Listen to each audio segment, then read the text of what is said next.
Episode 28 to 30। उसकी नजरें इधर उधर घूम रही थीं और उसका पूरा शरीर कांप रहा था।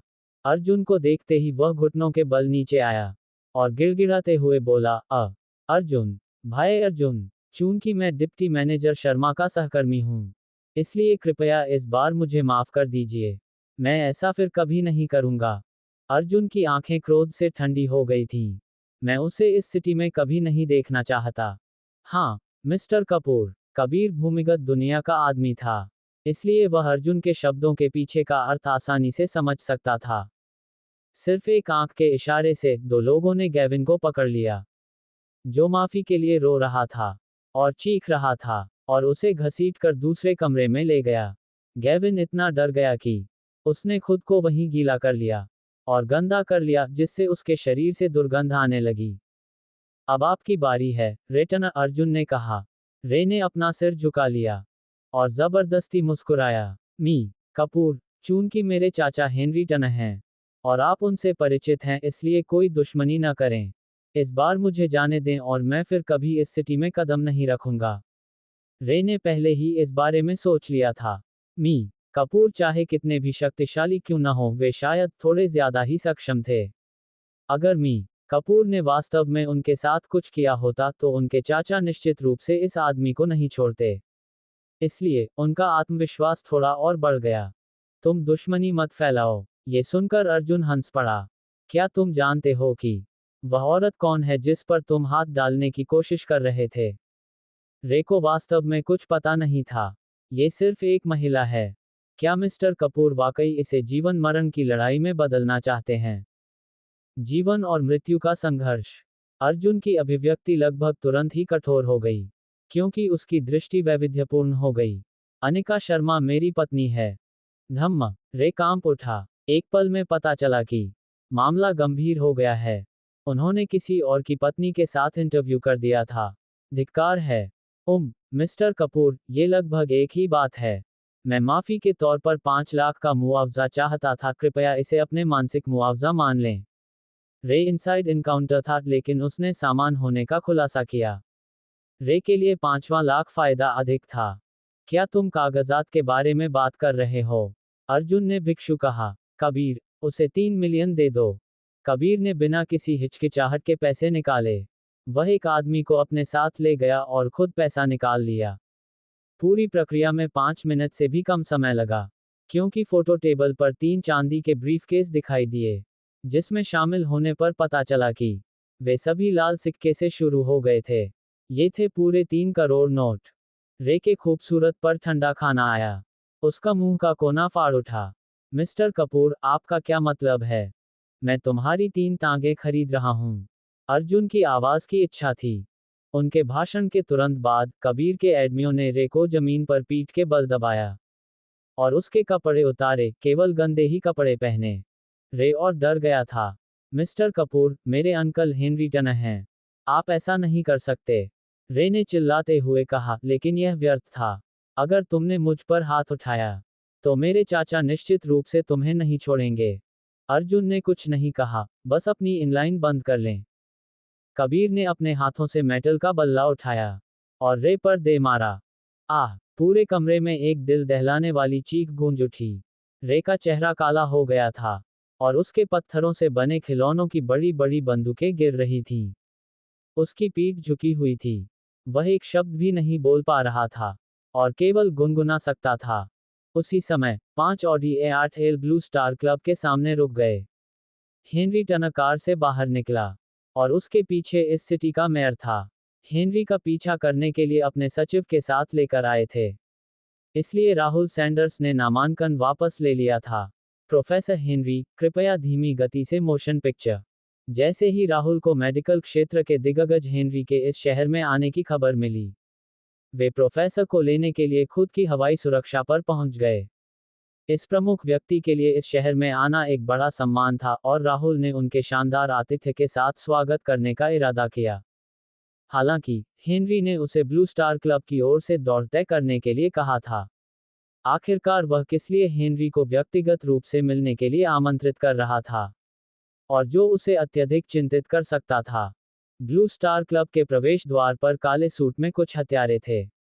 उन्होंने तुरंत हेनरी को रोक दिया। मुझे खेद है, लेकिन ये स्थान वर्तमान में बंद है। हेनरी ने अपनी भौहें सिकोड़ी। उसने कुछ देखने वाला ही था कि केगन रेस कर आया और चिल्लाया, कौन बीच में खड़ा होने की हिम्मत करता है? नए व्यक्ति को देखकर हिटमैन डर से कांपने लगा। हे भगवान, मेयर सैंडर्स यहाँ क्यों थे? यह मेयर सैंडर्स कौन थी?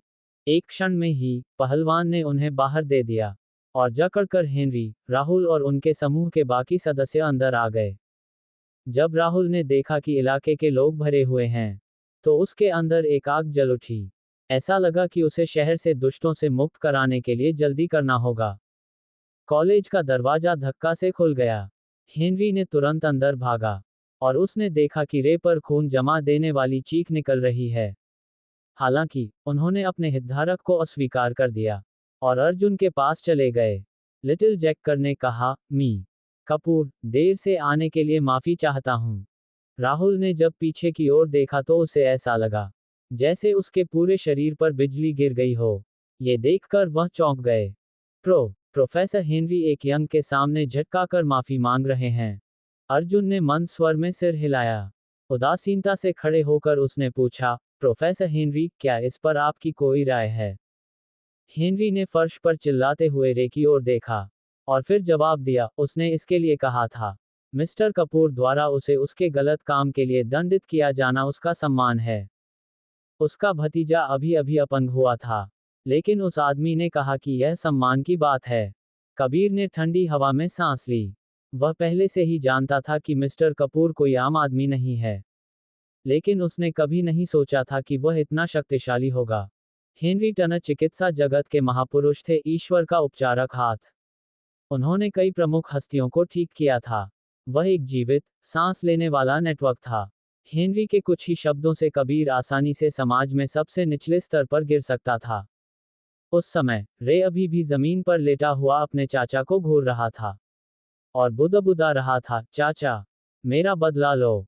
हेनरी गुस्से में दिख रहा था, हालांकि उसे ठीक से पता नहीं था कि उसके भतीजे ने क्या गलत किया। लेकिन ये गंभीर रहा होगा। निर्देशक स्टेनली, रे को ले जाओ और अपना सर्वश्रेष्ठ करो। हेनरी ने फिर ठंडे स्वर में कहा, हॉस्पिटल को सूचित करें कि रे टनर से उसकी सारी उपाधियां छीन ली गई हैं और आज से वह सिर्फ गोल्डन सिटी में ही रह सकता है। अगर वह कभी शहर से बाहर एक कदम भी बाहर निकलता है, तो आपको उसकी टांगें तोड़ने की मेरी अनुमति है। डायरेक्टर स्टेनली कमरे में आए और झुककर कहा, समझ गए, मिस्टर प्रेसिडेंट। इसके बाद रे को कमरे से बाहर ले जाया गया। राहुल, जिसने अभी अभी अपनी आंखों से यह पूरा दृश्य देखा था, दरवाजे पर खड़ा था और अर्जुन को घूर रहा था। ये युवक अवश्य ही एक महान व्यक्ति होगा। थोड़ी देर प्रतीक्षा करने के बाद राहुल ने दोनों को आगे बढ़ाया, हाथ मिलाए और बड़ी मुस्कान के साथ अभिवादन करते हुए कहा, नमस्ते मिस्टर कपूर, मेरा नाम राहुल खन्ना है। मैं इस सिटी का मेयर हूँ। यह एक अवसर था। अर्जुन ने राहुल की ओर एक झिझक भरी नजर से देखा और फिर धीरे से हाथ मिलाते हुए कहा, मैं अर्जुन कपूर हूँ। अब तक कबीर को इतना सदमा लग चुका था कि वह कुछ भी नहीं कह सकता था। मेयर भी यहाँ आ चुके थे और अब वह इस कमरे में अपने अनुयायियों के एक समूह के साथ राहुल के सामने खड़े थे। ये स्पष्ट रूप से मृत्यु की इच्छा थी। राहुल ने भी कबीर को देखा था और जानता था कि यह आदमी जटिल स्थिति का है, इसलिए वह अब तक कबीर पर मुकदमा चलाने में सफल नहीं हो पाया था। कबीर रनावत, तुम इतने सारे लोगों को यहाँ क्यों लाए हो? राहुल ने पूछा। आखिरकार वह इस शहर का मेयर था, इसलिए वह भूमिगत भीड़ को अपने सामने अपनी मनमानी करने कैसे दे सकता था। हालांकि कबीर की बैकग्राउंड स्ट्रांग था, राहुल ने सोचा कि उसे कम से कम उस आदमी से पूछताछ तो करनी ही चाहिए, क्योंकि वे आखिरकार मिल चुके थे। कबीर ने अर्जुन को घूरते हुए दुखी होकर कहा, मिस्टर कपूर, उसने अपने शुरुआती दिनों में एक माफिया के तौर पर शुरुआत की थी, लेकिन हाल के सालों में कबीर ने धीरे धीरे अपने हाथ साफ कर लिए थे और अब वह कानूनी कारोबार कर रहा था और वह सबसे बड़े करदाताओं में से एक था, जिसकी फाइलों में शायद ही कोई आपराधिक रिकॉर्ड था। अर्जुन को पता था कि कबीर की बैकग्राउंड स्ट्रांग है, इसलिए उसने धीरे से कहा, मेयर खन्ना, कबीर मेरे आदमियों में से एक है। अगर कोई समस्या है तो मैं जांच में सहायता के लिए उसके साथ आ सकता हूं। बेशक वे जांच में सहायता कर सकते थे। कबीर की स्थिति अब साफ थी और वह इस शहर में एक स्थानीय रूप से फेमस बिजनेसमैन था। उसने कबीर ने चैरिटी ऑर्गेनाइजेशन की स्थापना भी की थी। कबीर को अब एक कानूनी व्यवसाय माना जाता था।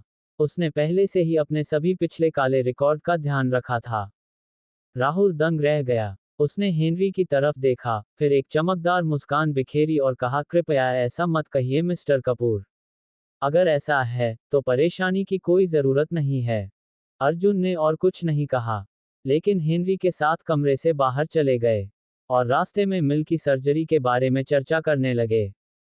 ब्लू स्टार क्लब से बाहर निकलते समय अर्जुन ने इस 3 मंजिला इमारत को ठंडे मन से देखा और कहा, इस तरह की जगह की अब कोई जरूरत नहीं है। इसे नष्ट कर दो। कबीर ने झुककर ऑर्डर लिया। एक फोन कॉल के बाद 3 बुलडोजर और फोकलिफ्ट वहां पहुंच गए। वहां बहुत तेज गड़गड़ाहट की आवाजें आ रही थीं। मुंबई सिटी के प्रसिद्ध ब्लू स्टार क्लब को एक दिन में ही ढहा दिया गया और बर्बाद कर दिया गया। ये खबर तुरंत सभी समाचार चैनलों के पहले पन्ने पर आ गई। किसी ने अर्जुन की अपनी पार्टी के साथ तस्वीर भी खींची थी और यह स्थानीय समाचारों की सुर्खियां बन गई।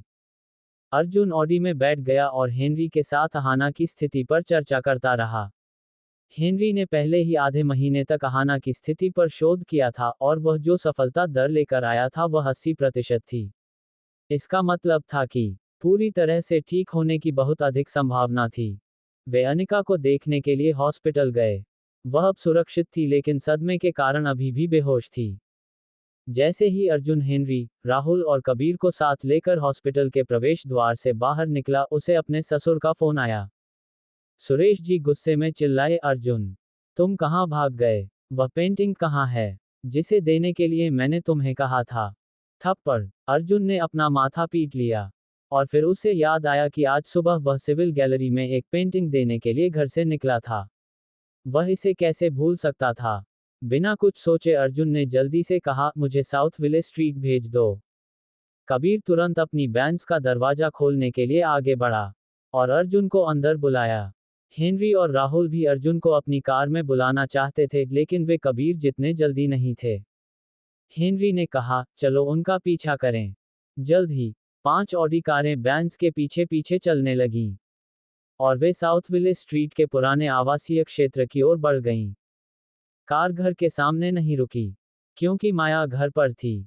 अर्जुन ने कार कहीं और रुकवाई और फिर वह पुराने घर की तरफ दौड़ा और दस्तक दी। माँ, मैं पेंटिंग के लिए यहाँ आया हूँ। माया ने उदास भाव से दरवाजा खोली और डांटते हुए कहा, तुम कहाँ भाग गए थे? क्या तुम मुझे खुद पेंटिंग देने के लिए कह रहे थे? मुझे तो ये भी नहीं पता कि तुम क्या कर रहे हो। जीवन, तुम बस यही जानना चाहते हो। अर्जुन ने माया के प्रतिद्वंद्वी शब्दों को सुना। वह केवल शर्म से मुस्कुराया और माफी मांगता रहा। उसने गिफ्ट बॉक्स खोले जो कि अर्जुन टेबल को आसानी से रख दिया और फिर दरवाजे से बाहर निकल गया। उसके पीछे उसकी सास ने लगातार कहा, मेरी बेटी ने ऐसे घटिया इंसान से शादी की है। उसे शायद बहुत बुरी किस्मत का श्राप मिला होगा। माया की आवाज सड़क के अंत तक शांत जा सकती थी। कबीर, हेनरी और राहुल, जो अपने वाहनों के पास थे, के मुंह फाड़ रहे थे। ये बहुत अधिक था, लेकिन मिस्टर कपूर ने उनसे क्यों पूछा कि क्या वह वास्तव में इतने शक्तिशाली थे? सिविल गैलरी में, आप लोग मेरा पीछा करना बंद कर सकते हैं। अगर कुछ होगा तो हम कल बात करेंगे। अर्जुन ने हेनरी और बाकी लोगों को एक तरफ देखा, जो अभी भी उसके पीछे आना चाहते थे। अर्जुन की कार में बैठने के बाद कार सिविल गैलरी की ओर चल दी। गैलरी में वापस जाएं, सभी सजावट की तैयारी थी और जगह जगह विशिष्टता से भरी हुई थी। मुख्य हॉल को ठीक करने के लिए सब कुछ ठीक चल रहा था। जहां लोगों की भीड़ उदास भाव से प्रतीक्षा कर रही थी, उनमें से एक सुरेश शर्मा भी थे, जो विशेष रूप से परेशान थे। उसने हाथ पीछे करके कहा, यह अर्जुन वास्तव में कुछ भी ठीक से नहीं कर सकता। उसे देखने के बाद भी वह ठीक से पेंटिंग नहीं बना पाएगा। प्रदर्शनी सबसे पहले ही शुरू हुई थी, लेकिन सबसे महत्वपूर्ण वो फेमस पेंटर की पेंटिंग अभी तक आई नहीं थी। इससे सुरेश जी परेशान हो गए। यह उनके लिए उनके पुराने दोस्तों और देश के कुछ प्रसिद्ध सितारों के सामने चमकने का एक दुर्लभ अवसर था, लेकिन अब उनके दोस्तों ने इस दृश्य को अजीब बना दिया है। वह कैसे क्रोधित नहीं हो सकते थे? अमन सुरेश जी के बगल में खड़ा था, उसके चेहरे पर मुस्कुराहट को छुपाने में परेशानी थी, क्योंकि उसने कहा, शर्मा अंकल, मुझे लगता है कि अर्जुन आपका बहुत अपमान कर रहा है। यह एक बहुत ही महत्वपूर्ण प्रदर्शनी है, लेकिन वह देर से आया, क्या वह आपको शर्मिंदा करने की कोशिश नहीं कर रहा है? ये बदमाशी बहुत बुरा था। वह इस समय भी स्थिति को खराब करने की कोशिश कर रही थी। हमफ। सुरेश जी ने नाक भान सिकोड़ी। मेरे पास उसका किरदार वैसा नहीं है। गैलरी के अप्रकाशित मौजूद लोग भी ज्यादातर कला संग्रहालय थे, और बोलते बोलते वे अधीर हो रहे थे। सुरेश जी, हम सब आपकी पेंटिंग के कारण यहाँ हैं। लेकिन आपके पास हमारे पास क्या है? पेंटिंग कहाँ है? आप हमारे साथ बेईमानी कर रहे हैं। या शायद आपके पास स्प्रिंग माउंटेन में कोई वास्तविक दोस्त नहीं है, और आप बस हमें धोखा देने की कोशिश कर रहे हैं। यहाँ पर बाकी सामान ज्यादा नहीं है, और हम बस इस पेंटिंग का इंतजार कर रहे हैं। हमें बताएं कि हमें और कितना इंतजार करना होगा। जब सभी लोग चले गए तो सुरेश जी माफी की मांग की गई। ये जल्द ही यहाँ आ जाएगा। मेरा मित्र आने वाला है। ये सस्ता अर्जुन। जैसे ही यह प्रदर्शनी खत्म होगी, मैं अनिका से उसे तलाक दिलवा दूंगा। हे सुरेश, क्या आपके उस घटिया ग्रेडर से वह पेंटिंग के लिए कहता है कि शिक्षा का अपमान नहीं होगा? भीड़ में से एक गंजा आदमी ने मजाक करना शुरू कर दिया। वह सुरेश जी के प्रतिद्वंद्वी बेंजामिन थे। वे दोनों अपने अपने काम के दिनों में एक ही विभाग में काम करते थे, और हमेशा एक दूसरे के गले मिलते रहते थे। सुरेश जी के दोस्तों के बारे में अफवाहें पहले से ही उनके पूरे कमरे में फैली हुई थीं, और लोग ज्यादा से ज्यादा दबी ऊंची आवाजों में गपशप करते थे। लेकिन बेंजामिन के लिए यह बात सबके सामने लाना मुश्किल था। महीनों में सबके सामने उनकी मजाक उड़ान कुछ ज्यादा ही हो गई। तभी अर्जुन कबीर की कार सिविल गैलरी के बाहरी क्षेत्र में पहुंच गई। जब उसे लगा कि आसपास कोई उसे पहचान नहीं पा रहा है, तो वह नीचे उतरा और गैलरी में भाग गया। कबीर ने भी अर्जुन के पीछे पीछे गैलरी में प्रवेश करने से पहले थोड़ी देर की प्रतीक्षा की थी, ताकि वह उस स्थान को देखने का मौका बना सके। गिफ्ट बॉक्स को गैजेट के नीचे दबाए गए। अर्जुन रेसिंग एरिया सी स्थित प्रदर्शनी हॉल नंबर 1 की ओर गया। जैसे ही वह गैलरी के प्रवेश द्वार पर पहुंचा, तेज संपर्क वाले अमन ने आवाज दी, अर्जुन यहाँ है। चिल्लाने के बाद एक लड़की आई और अर्जुन के हाथों से पेंटिंग करते हुए छीन ली, और डांटते हुए कहा, अर्जुन, पेंटिंग देने में तुमको इतना समय क्यों लगा? तुम किसी महिला के साथ पंगा लेने तो नहीं गए थे, है ना? अमन ने अर्जुन को अनामिका की कार में अपनी आंखों से देखा था, इसलिए उन्होंने यह बात ऊंची आवाज में कही।